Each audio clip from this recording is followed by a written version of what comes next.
Yeah, hey everybody. I'm Mats Nahlinder, CEO and co-founder of SunStone Secure. I'm joined by Robert Ficcaglia, the CTO and co-founder of SunStone Secure, and we're going to talk about how agencies can use OSCAL to fast-track purchasing. And thank you, Michaela, for letting us talk here today and present some of these ideas. The examples in this presentation and ideas are focused on FedRAMP because that's really where most of our work been done and a lot of the OSCAL work is focused on. But the ideas apply just as well to other domains and frameworks. For example, the new FISMA process that Katie Arrington, DoD, or the CIO for the DoD said to blow up the RMF framework and replace it with a more compliance focused and real-time cyber posture. And this should work fine in that area as well.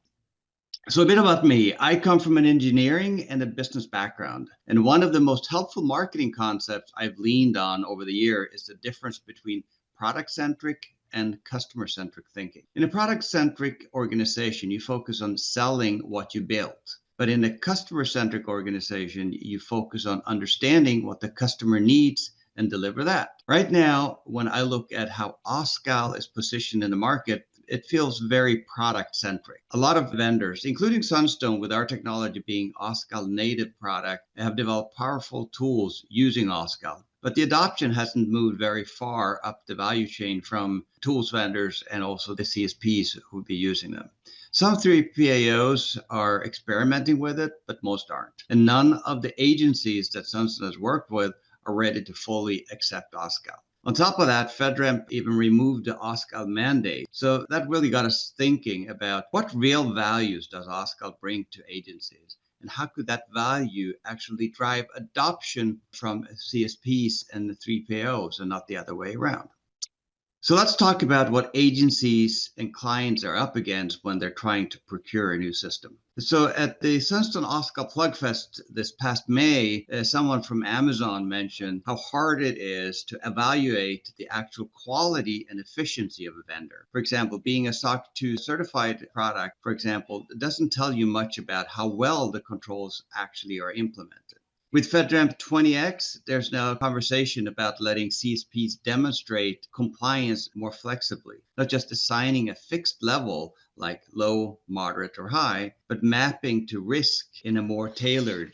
And also, having sold systems for years, I've seen situations where the suppliers promise before the deal is signed, only for the real product maturity to show up well after the signature on the deal and too late to reverse the course of the deal. This creates huge risks for the agencies and the buyers. I think all of us have heard the harsh examples where the CSP, the cloud service provider, signed a contract and a couple of years later, they still haven't been able to become ATOs and certified and the system being deployed. So here's some value agencies can get from actually using OSCAL in this process. So risk-based posture definitions. So you can customize the compliance to your actual risk profile. Vendor risk tiering, group vendors by actual risk exposure. So you look at how they exposure of risk, and then you can rank and stack the vendors from that perspective. Supplier efficiency evaluation, rank the vendors based on measurable effectiveness. Pre-contract clarity is to know the system security posture before you sign any of the contracts. Bridging sourcing and onboarding is to reuse the proposal stage work to streamline onboarding. That's basically we do all of the work to become compliant and see how the system runs before you sign, and then you're basically ready for the assessment once the signature is done. Traceable risk and control gaps make better decision based on clear and traceable evidence. So how would an agency actually use OSCAL to speed up the procurement cycle? First, define your security posture. Next, write the RFP in OSCAL format, including KSIs, the key security indicators. Then the CSP responds with KSI values and an OSCAL catalog that includes results and evidence. Then the agency would test the model and define the risks. And finally, the agency can make a more informed risk-based decision. So when the agency starts writing an RFP, they begin by defining the level of risk they can accept. That can be done in a number of ways. At SunStone, we start by defining the critical system resources and layer on a risk model. We usually use the MITRE ATT&CK framework. From there, you determine which controls are needed to manage the risk. These controls are then described in a tailored OSCAL profile catalog, but not how they're actually implemented. That's the CSP's work that they should do. Then you define the metrics you want to track, your KSIs. This will help you measure how well a solution performs against your defined posture. Now, from the CSP side, when responding to this RFP, you provide the KSI values to show how your system actually performs and maturity from the agency's point of view, rather than the CSP's, what they want to present, which is usually marketing fodder. Then you define how your system implements the OSCAL catalog controls. And it doesn't matter how the data is gathered, as long as it's structured and readable to the agency in OSCAL format. That was the original promise of OSCAL, a common language that makes systems interoperable and the documentation level, no matter how different they are under the hood. At SunStone, we use Artemis. That's our AI native digital twin. It collects telemetry and documentation, organize all that information using an OSCAL-like data schema. And once populated, we build out the digital twin, which in this example, we use to respond to the RFP. So here it populates the OSCAL catalog automatically with an actual system implementation and calculates the KSIs directly from that data. And you can also use it for simulating the compliance posture. The digital twin also automatically generates the test control workbook with the test performed, and basically the SAP, and the results of the test with the underlying evidence, basically the SAR. So at SunStone, we've used Artemis for our advisory service for about 5 years, and in the support of CSPs through their compliance process from start all the way through ATO submission and CONMON. And Artemis, our own system, has been submitted for the FedRAMP ATO, and it's entirely submitted in OSCAL and fully automated testing. We also use the Artemis digital twin in our service to auto-generate gap analysis. We create the SSPs, procedures and policies in OSCAL and Word automatically. We build out, as mentioned, the control test workbook with evidence and test status used for the internal mock audit, but we can also be used by the 3PAO to automate their audits. But we use that for the mock audit to make sure that our clients are ready for the audit. Once you're in the CONMON process, then it automatically generates the POAMs and the CONMON reports. With this approach, SunStone has provided up to 10x efficiency improvements, basically magnitude of efficiency improvement compared to other processes that are used. And with the FedRAMP 20x pushing automation to the 3PAOs as well, we now can see the efficiency gains to get closer to the 20x that was promised. That is 20x faster to ATO, 20 times lower cost, and the reduction of risk. So another way we can use the digital twin that Robert will demonstrate here shortly is to have the agencies use the digital twin, and attack scenarios can be simulated. Vendor security efficiency can be measured and validated against the identified and defined risks when you wrote the RFP. So in essence, you can test drive the system before you buy it. So to conclude this for the demo, what this will do for the agencies is it will streamline vendor selection and approval. It will align procurement with compliance and security and reduce risk of the third-party risk exposure and ensure that the audit-ready procurement workflow is intact. So with that, Robert, do you want to take over and show a little bit of the digital twin and how we can use that? Yes. Okay. And I somehow lost my camera, but I'll try to get that back. Hopefully you are seeing Artemis profile. Yes. All right. So I'll just jump right into code so that you can see kind of the basis, but I know there might be some questions about what Mott said. So I'll try to just restate the overall workflow. So the idea here is that we are an agency who are looking for a solution we want to deploy in our agency, and we're looking at CSP cloud vendors who might respond, and we want to be able to take a known catalog. So for example, this 853 Rev 5 catalog, and we want to tailor that to ask for specific controls based on our assessment objectives. And so prior to this, we'll have done a little bit of prep work to define what those risks are using MITRE ATT&CK, and then Artemis will generate this profile for you. As Mats mentioned, that's primarily AI driven. So while we do have some snippets of code that anchor the whole process, this profile, for example, was generated through that combination of mostly AI automation combined with Bootstrap Artemis code. And so if we were looking for something FedRAMP specific, we might use the 20x KSIs. If we're doing our own agency tailoring, we might define our own. And we're just going to keep it simple here for our demo. We'll say, we want a secure supply chain. So we're going to be looking for attacks that could penetrate these potential vendors and then understand the posture they have against those attacks. And so, I won't go through all of the different controls that we got selected from the NIST catalog, but the idea being that you're looking for controls that have some protection value against the MITRE attacks of interest. I will note for the OSCAL schema purists, we always try to validate against the JSON schemas, probably violating it in one respect here. So we're using a measure method, which I don't see here. It should say measure, but like I said, this was automated. So now that I'm looking at it, I don't actually see the measure. But in our profile, we want to distinguish between the kind of interview test, NIST 53A methods with our own measure to differentiate it as a KSI. But regardless, that's Murphy's Law of demos. I don't see that value here, but that's okay. Take my word for it. That way in the profile and then permeating through the assessment plan and the assessment result, we can differentiate on that measure assessment method as a KSI. So once we have the profile in hand as an agency, now I'm going to publish my RFP, and that's going to be the combination of either the link to or the raw catalog this profile. And I'm going to publish that through Artemis. It could be any kind of secure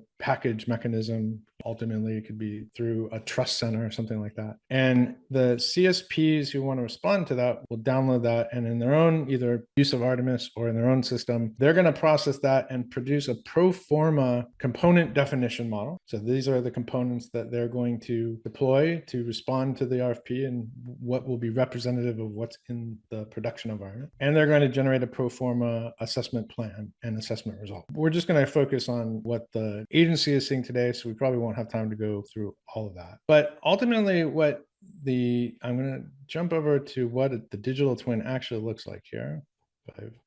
Yeah, here we go. We have kind of a Jupyter notebook environment, for those of you who are familiar. So that's what you're seeing, fairly minimal user experience, but very powerful for doing code-based analysis with OSCAL and AI. There should be a full screen mode here. Okay, there we go. I had prepped this earlier, but there we go. Hopefully that's a little bit easier to see. So what you're seeing here is you're seeing an idealized view of what we call a digital twin, which behind the scenes is a graph database. We support all the major graph vendors. We're not particularly technology specific. We support property graphs and RDF ontology graphs, for those of you who really know that. But ultimately, at the end of the day, to the agency, all they care is that this is kind of their idealized view of the profile, and the controls that they want to apply and the MITRE ATT&CK threats that they feel are relevant. And the definition of the KSIs for either detection or protection, we do have KSIs for remediation, but we kept it simple for the demo. So that gives them an ability to visualize, which is nice and fun for demos, but really the power comes when you start to analyze the graph and you can look at, what are our key ideas for how this should be defended. So if I know I'm going to deploy this either in my agency's AWS environment, or I'm going to be biased towards CSPs who are deploying in their own AWS environment, I have kind of a precondition in my analysis of the types of defensive things that are important. And so, I can kind of see the centrality and the importance of some of these Amazon features. And by the way, we love Azure, we love Google Cloud. So nothing of this is tied to a particular cloud. We're running on Amazon today, and we just know that. So we're using that for our demo. But mappings exist. in MITRE and others for pretty much any cloud. So you can consider this cloud agnostic. Similarly, we rely on a couple of different open data projects. So call out to MITRE, of course, who's providing not only the attack, but defend. Some of these relationships come from defend and OWASP and their ontology threat modeling project. So just want to respect the open source community, open data community. And of course, we use OSCAL, participant in CNCF, sorry, OSCAL Compass, part of the CNCF project. So we're contributors and fans as well. So everything, as much as possible, we try to contribute back to open source. Let's see. Let me zoom out. So this is, again, the agency's ideal view of like what my protection posture is going to look like after something is deployed. So now let's go ahead and say, okay, as a vendor, I'm going to run through my pro forma package. I'm going to run essentially my component definitions against the profile. So this should be vendor A. So let me see if we can get, there it is. Okay. So this is vendor A, and I am using some of these very important things. Here's I've ingested my profile. Artemis has mapped it into the graph database. And so we can see that I've got a lot of controls that I have to respond to and assess. And I'm aware of all the definitions of the KSIs and the threats that the agency is interested in. So now I can really tailor both my actual components. If I see gaps, I can add components. If I see threats that we're not defending against, I can fine tune our security posture and play and simulate with the digital twin to understand how we're going to respond. And here we're doing pretty good. I'm just going to zoom in for the purpose of the demo. We've deployed guard duty, so we feel pretty protected. In a visualization, you can see that it's fairly centered to all of these controls and provides different protection and detection capabilities. But again, the real power is less visualizing it in a demo and then being able to write specific queries against the graph and say, look, what are my most connected infrastructure nodes? What are the protection, detection, response capabilities that provide? And then be able to kind of get into a nice engineering loop to tweak our solution before we submit to the agency. And then be able to represent that in the component definition so that when I send that back to the agency, they get this view and say, okay, this is, I'm vendor A. I can see that they've got a lot of the things. They're supporting all the controls. I'm not going to go through the assessment result package, but you can probably see that they'll be able to click on various nodes and they'll see assessment result for a vendor. Pro forma, so before an actual 3PAL audit, just here is our notional assessment prediction for these given controls and scoring on how we think we meet these KSIs. So we see that this vendor has done a pretty good job, and we feel confident that we've got a lot of protection, both in the monitoring side, the detection and prevention to the various attacks that we were interested in. So we're feeling pretty confident about vendor A. Vendor B, let me go by this. Let me recenter. There you are. And let me jump back to, where did my full scale go? There it is. So vendor B was not so lucky. They did not deploy guard duty. So they have some of the core features, but they don't have guard duty. That allows us to see, it's kind of hard to swap back and forth, but if you either rewatch the video later or you take my word for it now, you'll see that they actually aren't covering as many of these threats. We have a visual, but then more powerfully, an analytical model that says vendor B is in not as good a position as vendor A. Because I can see while they are covering some of my threats and they have some of my KSIs implemented. And again, you can drill down into a particular score so that you can rank sort vendors and subdivide them into who's supporting a particular KSI better. But at least at this view, you can just visually see they're covering less of those KSIs. And the reason, of course, we know is because while they have some of the security components, they're missing that critical guard duty component, which provided a lot of those controls and protection value. So it allows the agency to receive this package and say, analytically, I can start to simulate attacks on this environment and see how well it performs. And I know in advance, because they don't have that guard duty component, that we're going to probably be able to evade in a simulated way. We're going to be able to evade a lot of those other controls, and we're going to be able to penetrate to their components. So you can expand on this model. We link up the component definitions that come in from the vendor, which can be notional. So they don't have to have all the details of an actual production environment. We import automatically Python, Pydantic, for those of you who know what that is. We import, of course, any of the graph schemas, but we also just import the JSON or YAML OSCAL. So if they submit any of these, we can ingest that in the graph so that all of the components in their system, not just the standard AWS services, but whatever containers, whatever microservices can all be linked in here. And again, the same type of MITRE attack techniques, defend, protection mitigations can all be mapped in, so that agency gets a kind of 360-degree view of the KSI and overall security posture for that vendor. And really, again, just allows them to do a comparison both visually, but more importantly, analytically, vendor A versus vendor B, vendor A's KSI protection versus vendor B's KSI protection. And all of this before you've had an official 3PAL audit, all before you've even had to go through your RMF process. You really have a much stronger basis for making a vendor decision. And you get the ability to discuss specific threats and simulate specific threats with the vendor collaboratively. So you can add to the pro forma assessment plan and then say, we're going to drill down on this attack technique, and we really want you to demonstrate your protection, your detection implementation further. And you can iterate on that response in the assessment result plan. So, we see this being not just a one-time static artifact, but something that becomes agile in using this, especially as you kind of whittle down the vendors. And, maybe now you're either at a go, no-go decision with a particular vendor in the whole project, or you're trying to compare one versus another. And along with the whole spectrum of cost and other factors, but the security posture becomes far more tangible in that decision-making process. So I will stop here before I take up the whole time. Yeah, I think we'd give it back to you, Michaela. I'll stop the recording.